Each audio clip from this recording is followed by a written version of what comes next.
நம்ம ஆட்சிக்கு வந்த அடுத்த நிமிஷம் என்ன செய்ய போறேன்னு சொல்றேன்.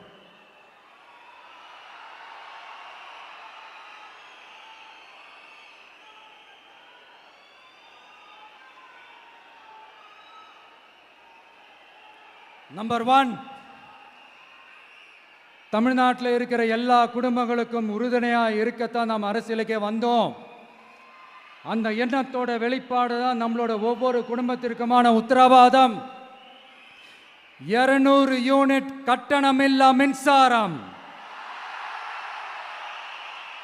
நம்பர் 2, என்னோட பாட்டி, அம்மா, அக்கா, தங்கச்சிங்க எல்லாரும் தமிழ்நாட்டில் எல்லா இடத்துக்கும் அனைத்து அரசு பேருந்துகளிலும் கட்டணம் இல்லாமலே போகலாம்.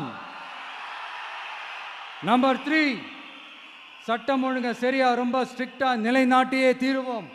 அதோட வெளிப்பாடா பெண்கள் பாதுகாப்புக்கான மிக கடுமையான சிறப்பு சட்டம் கொண்டு வரப்படும். அது மட்டும் இல்ல, நம்ம இளைஞர்களோட பாதுகாப்புக்காக போதைப் பொருள் தடுப்பு மற்றும் ஒழிப்புக்கான சிறப்பு சட்டம் கொண்டு வரப்படும். And I will visit one district headquarters, that is the collector's office of Tamil Nadu, to meet the public of that particular district and receive their petitions.